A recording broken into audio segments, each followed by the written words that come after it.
Bonjour à toutes et à tous, voici une vidéo sur la conscience d'abondance. Et pourquoi développer une conscience d'abondance? Eh bien tout d'abord, j'ai envie de dire que si dans votre vie, vous avez vraiment ce que vous voulez, ce que vous désirez, si vous êtes heureux avec ce qui est là, autour de vous, dans votre vie, eh bien vous n'avez pas besoin de développer la conscience d'abondance. En revanche, si il vous manque des choses, si vous désirez par exemple acheter un bien, mais que voilà, force est de constater que les moyens que vous avez ne sont pas suffisants pour avoir ce que vous désirez, si vous voulez par exemple réaliser tel projet, faire telle formation, tel voyage, et que votre compte en banque vous dit que c'est pas possible et que c'est compliqué, en tout cas si ce que vous désirez n'est pas là, si vous désirez vivre une belle relation et que cette belle relation n'est pas là, il va alors être important de vous intéresser à développer une conscience d'abondance. Une conscience d'abondance, c'est quoi et comment ça se développe? Eh bien, il y a beaucoup de critères en fait qui vont freiner la conscience d'abondance. Une conscience d'abondance, c'est quoi? Eh bien, d'abord, c'est être confiant, c'est être tranquille, c'est être serein. Et c'est croire que ce que vous voulez voir arriver dans votre vie, quelque part est déjà là. Alors dit comme ça pourrait être très facile à faire. Vous vous mettez à imaginer, vous vous mettez à rêver, et puis voilà, les choses dans votre vie qui ne sont pas là, vous n'éprouvez jamais de manque et vous êtes dans la certitude et dans la confiance que c'est là en chemin et que dans le temps c'est déjà là. Sauf que ça, c'est plus facile à dire qu'à faire. Et ça, c'est un peu le principe de la loi d'attraction. Pour moi, la loi d'attraction n'est pas quelque chose de suffisant pour être vraiment en pleine conscience là, à pouvoir réaliser les projets, ce qui vous appelle, ce qui est important pour vous, de ce à quoi votre nature essentielle, votre âme aspire vraiment profondément. Donc il va être important d'aller chercher là, mais qu'est-ce que je veux vraiment et comment je vais y donner en fait l'énergie, le cœur, l'élan dont ça a besoin pour arriver dans ma vie.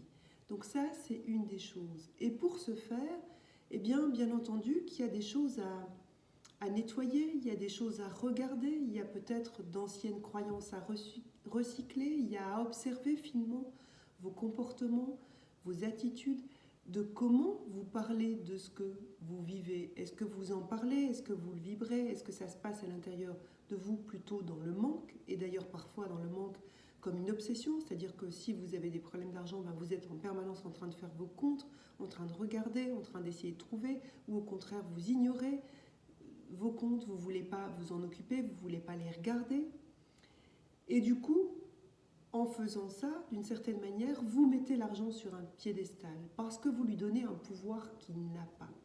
Et il y a plein de manières de mettre l'argent sur un piédestal, soit en ne s'en occupant pas, soit en comptant tout le temps, mais aussi en étant par exemple dans ne pas regarder profondément vos désirs, ce vers quoi vous voulez aller, ne pas suffisamment en être conscient. Et du coup, tiens, tout d'un coup, un désir arrive et vous allez voir votre compte en banque et le compte en banque dit « Ah, ça va pas être possible ». Et du coup, qu'est-ce qui se passe quand vous faites ça? Vous allez de nouveau peut-être vous centrer sur cette énergie du manque.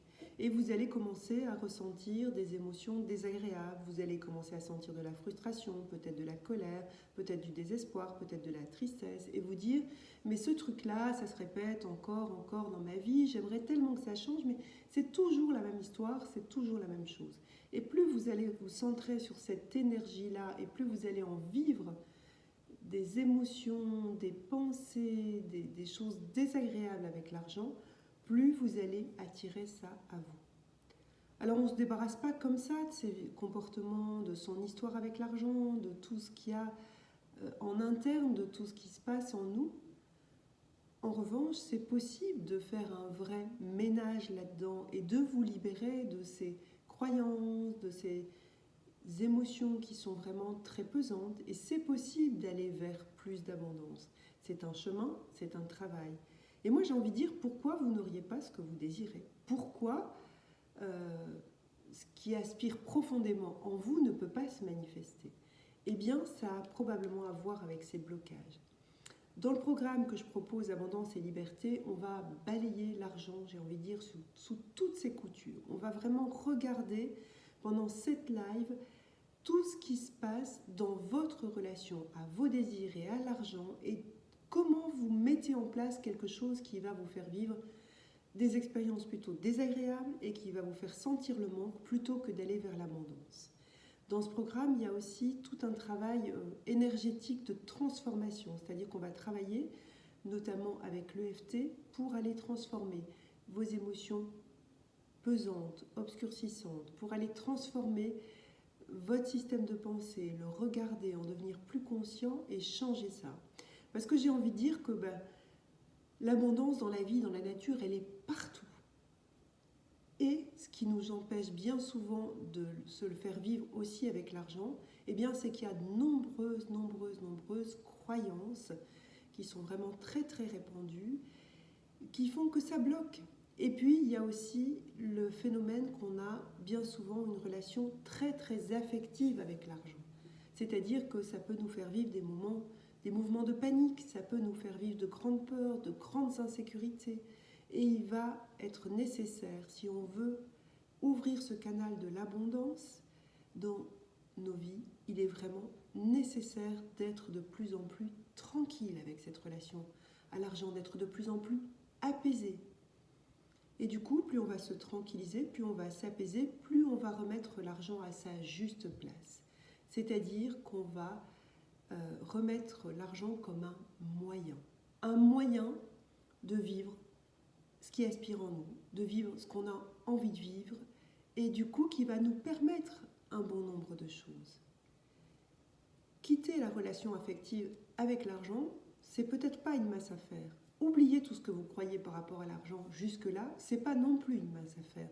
Mais c'est possible, et développer cette conscience d'abondance pour aller vers vos aspirations les plus profondes, vos désirs les plus importants, eh bien c'est possible et c'est un chemin que je vous invite à prendre. Alors j'ai mené ce groupe une première fois avec 12 participants et ça a été d'une richesse et d'une puissance incroyable. J'en ai encore aujourd'hui des témoignages.